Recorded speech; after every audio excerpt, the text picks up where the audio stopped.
Rendre la justice, ce n'est pas rendre une justice pour telle personne. C'est rendre la justice au nom du peuple sénégalais. 2 rapports médicaux incontestables.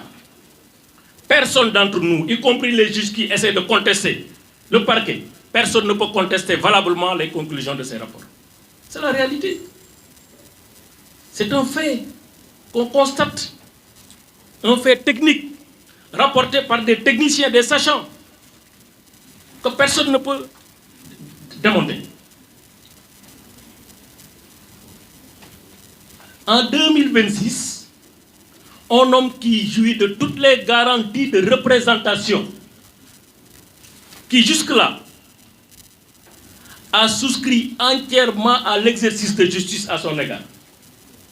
Il n'a jamais arrêté une convocation, il a toujours été là, il n'a jamais essayé d'organiser sa fuite. Qui est élu maire de sa commune au suffrage universel, qui est élu au niveau de l'Assemblée nationale en tant que député au suffrage universel. Qui d'autre peut avoir autant de garanties de représentation? Qui d'autre peut avoir autant de garanties de représentation? Malade, gravement, jouissant des garanties de représentation. La loi offre des alternatives légales pour se substituer à la détention. Donc ces alternatives existent. En ce moment, cette personne, au moment où je vous parle, est en prison, au Sénégal. Malgré les engagements internationaux, malgré la clarté des principes qui gouvernent l'administration de la justice. Farba Ngom, depuis 12 mois, est en prison. 365 jours, 9000 heures de détention, de privation de liberté. C'est trop? Trop. C'est trop. Un état de droit, la qualité d'un état de droit se mesure au moment où, et seulement où, cet état sait s'arrêter. Ce n'est pas une renonciation à la justice. Ce n'est pas une abdication. C'est réconcilier la justice avec la liberté. Et c'est bien conciliable. Mais une justice qui déprotège, qui affaiblit les droits, c'est une justice qui s'écroule. C'est une justice misérable, besogneuse, pauvre, faible, parce qu'elle n'est plus rendue au nom du peuple sénégalais. C'est ça la réalité. Une justice sur commande. Il faut arrêter. Madame le ministre de la Justice, il faut arrêter. Monsieur le procureur général de la Cour d'appel, il faut arrêter. Monsieur le procureur de la République, il faut arrêter. Avant qu'il ne soit trop tard. Avant que l'irréparable se produise. Avant que la responsabilité de l'État soit exposée.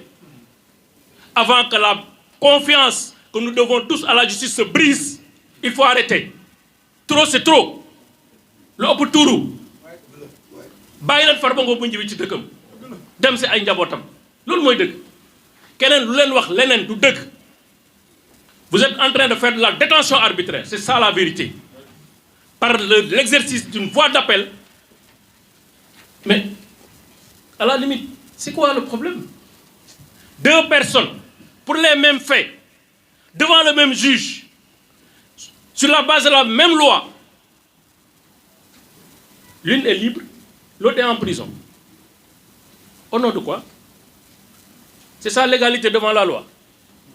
C'est ça l'égalité devant la justice. Madame le ministre de la Justice, vous avez commis trop de fautes. Normalement, dans une république normale, un ministre de la Justice qui se comporte de la sorte, qui fait un point de presse, en 5 minutes, 7 violations de la loi et de la Constitution. 7 violations de la loi et de la Constitution. Madame Nibi Sekartok, mais on n'a plus de république. On n'a plus de république. La république est à terre. mais comme avocat yi ngay wax man gisaguma sax d'ailleurs lettre bi mu doon wax ci avocat yi dëggaguma ko secrétaire général ordre des avocats ngi nii defe naa ne amagul lettre ñun on va saisir le bâtonnier pour d'abord les violations qui ont été constatées et commises par le ministre de la Justice. Mais nous avons déposé une plainte contre elle pour violation du droit à l'image, violation du droit à l'intimité, secret, la vie privée, violation de données personnelles, violation de la correspondance. Quand un petit code de télécommunication, mais aussi mise en danger de la vie d'autrui, parce que c'est elle qui a instruit le parquet de faire appel artificiellement pour maintenir Farba Ngom en prison. C'est ça la détention arbitraire. Par des artifices et des manipulations, on essaie de maintenir quelqu'un en prison qui doit être libre. Aucune seconde de plus ne doit trouver Farba Ngom en prison. Si nous déposons plainte fille, je sais que suivre, mais si nous devons constater, il faut France. On va déposer une plainte, parce que maintenant la justice est universelle. Il faut que ça arrête. On ne le fait pas pour Farba, on le fait pour le futur Farba. Pour que ce soit un dossier qui est affaire de Chion.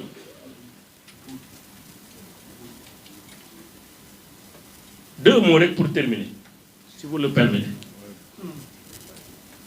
Le premier, c'est pour les députés à l'Assemblée nationale. Je ne suis pas député.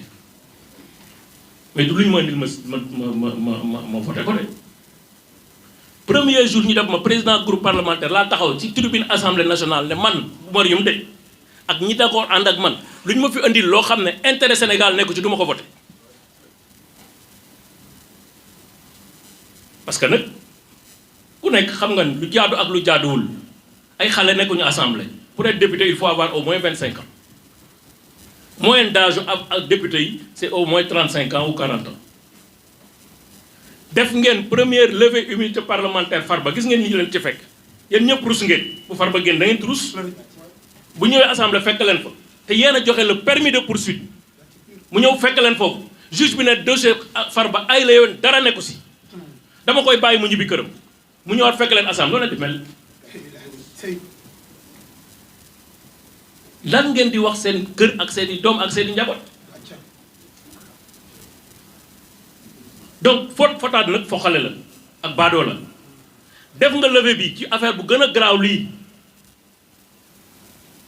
gis nga lim lay jural lii c'est une banalité déconcertante li ñuy wax lii ay interdiction d'objets prohibés bu ñu génnoon statistique ci prison ay nit yu ñu fekk ak portable ba fekk leen loo xam dañ koy aaye mais lu mu dee c'est 5000 cas parce que chaque semaine procureur xam na ko chaque semaine dañ koy defar rapport ci cas yu mel noonu du jeex du xaaj mais c'est des règles de discipline qui ont été violées c'est au niveau de l'administration régisseur bi ak directeur prison ñoom ñooy toppatoo yooyu sanction yi directeur prison ak régisseur ak chef de cour ñoom ñooy apporter sanction yi à ce jour pour une faute disciplinaire, il n'y a aucune procédure engagée contre Farba.